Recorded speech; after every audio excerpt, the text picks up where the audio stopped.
Best case scenario for an open mic is like a very middle, like they laugh at what they like, they don't laugh at what they like, it's packed, that sort of thing, just so there's a lot of people paying attention. Worst case scenario, no one's laughing, it's empty, and everyone's like really upset for some reason. Sometimes you just walk into a mic and there's just like a bad energy and you're like, well, I guess we all realized we're still at an open mic today.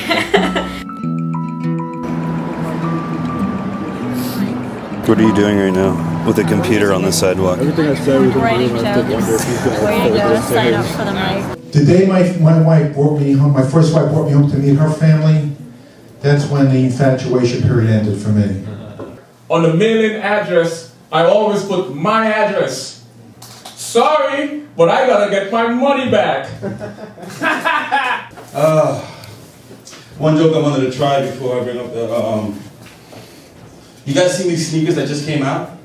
I'm a vegetarian. I grew up vegetarian in the Midwest, and everyone hates us. Everyone fucking hates us. They like, anytime they found out, they're like, oh my god, what are you doing those animal rights fucks? Like, what do you think, animals are better than people? No, but to be honest, a giraffe isn't the one being a bitch at this barbecue. So. I think like people are like, oh, you can't gauge stuff out of comedians. You can get a good idea. I mean, they might not be 100% accurate, but you can get a rough idea if something's just way out in left field and would never work. And you also kind of, you hear it yourself, you get to hash it out, so it's like... And the people that love freedom the most are the ones who have no idea what it means. So you see all these rednecks, like, I love freedom! It's like, okay, what do you love? Do you love freedom of speech? Do you like it when minorities choose not to speak English? No, I don't like that. So, okay, do you like freedom of religion? Do you like Muslims in your country? No, I don't like that. What kind of freedom do you like? You know the kind of freedom where you sit on the front porch, crack open a cool brew on a hot day? Oh, you like beer and catchphrases. You don't like... You got the two mixed up. Okay, thanks guys. I started in Chicago when I was 17. I mean, I had been writing jokes since I was 16 for a minimum of like 1 to 2 hours a day. And then when I was 17, I realized I could actually get up on stage. I didn't know you could do that young. And I started going to a cafe, but my parents had forbidden me from doing stand-up comedy, so I could really only go on the weekends, and I had to pretend that I was going to parties. For some reason I said luau once when my mom asked me where I was going, so I had to bring like Hawaiian flowers and like an Hawaiian shirt and change in and out of that. I don't know why I said that, I just got tired of the same lie, so I just said something. And I ended up going to college then. And at first, I was only getting up like 3 or 4 times a week in Pittsburgh just because I didn't know how to get around. But then I started figuring out the bus system, started figuring out people who could give me rides places, and it went up to 10 to 14 times a week. And then now I'm up like, gosh, I don't know, like 24, 26 times a week. I just do as much as I can. So I promised myself for 10 years I would give everything and anything I could to just get good at it without looking back. So that's kind of what I'm trying to do, is just do as much as physically possible. I stopped thinking about where this was going to lead and just started focusing on what I love, which is just, I think comedy is such a beautiful thing, and you can be honest and open and share an opinion and like try and like make people see things the way you see things, or just be honest with a group full of people, and then when they laugh it's almost like they agree with you or they understand you. I studied math when I was younger, which was really obnoxious. People were really racist. Anytime I did well on the math test, everyone would be like, oh, so you're just doing well because you're Indian, you're just doing well because you're Indian. And I was like, no, I'm doing well because my parents hit me, that's why. Like, immigrants treat children like a bottle of ketchup. Like, we just keep hitting it until something good comes out.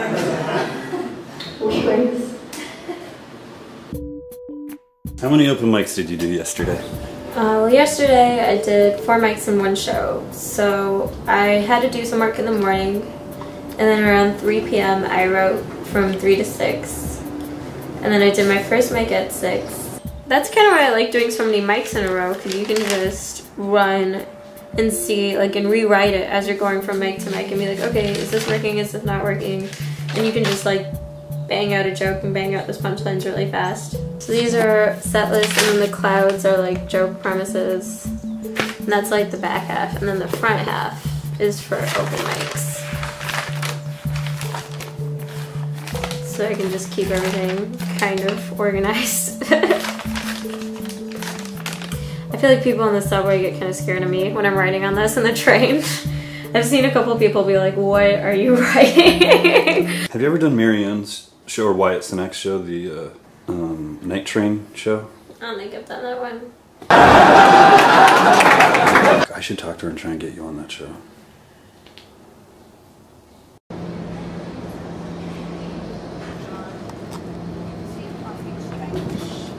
I'm gonna run to the strip Cool. and Whiplash, but Yeah, good to see you. yeah, because jokes that work everywhere, and like I've never seen 300 people at the same time not get the show. It's how it's working. I don't know if that's still. Is it?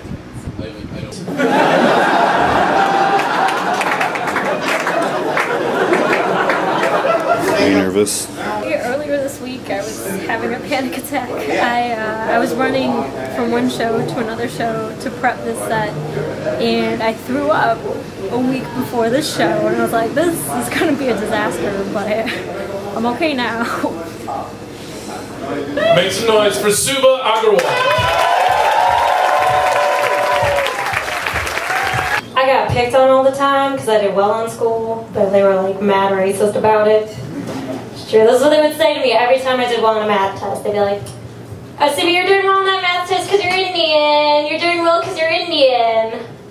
Like, no, I'm doing well because my parents hit me. That's why.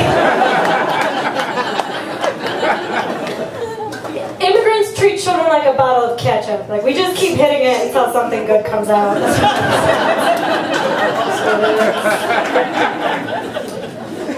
because I'm not a fun single. Like, I'm not one of those girls that are like, let's just have casual whatever. I can't.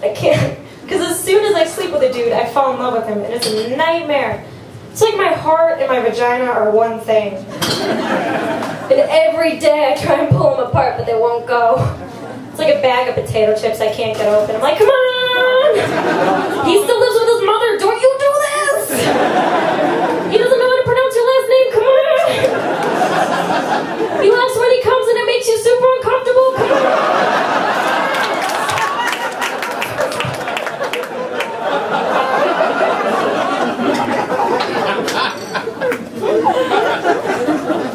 I'm single to the point where I get angry when I have to think about going on a date. I don't know if anyone else. There's like a couple people that feel that shit. It's just, here's why I think that is. It's because dating, when you've been doing it for a while, it's kind of like owning a metal detector, because when you first start using it, you're excited. You're like, I'm gonna find gold! I'm gonna find gold!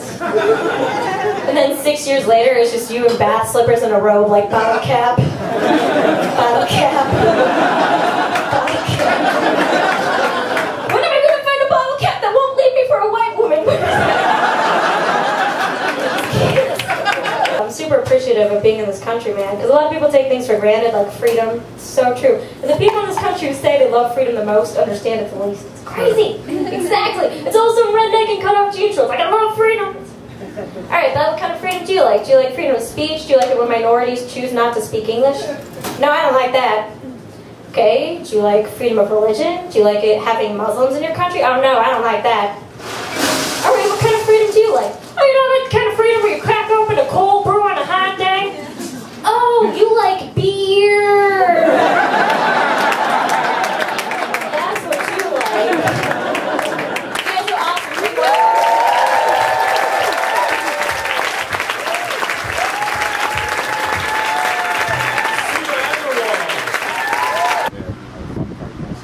I have a drink. 8:30.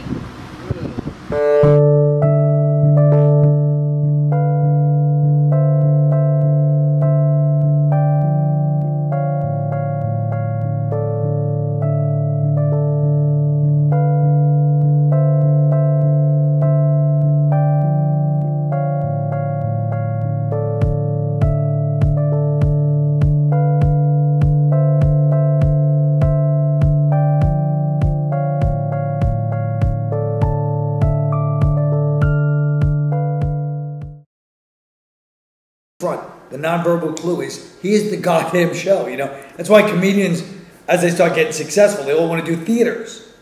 They all say, I'm doing theaters. It's for the money, but it's also because it's a different crowd.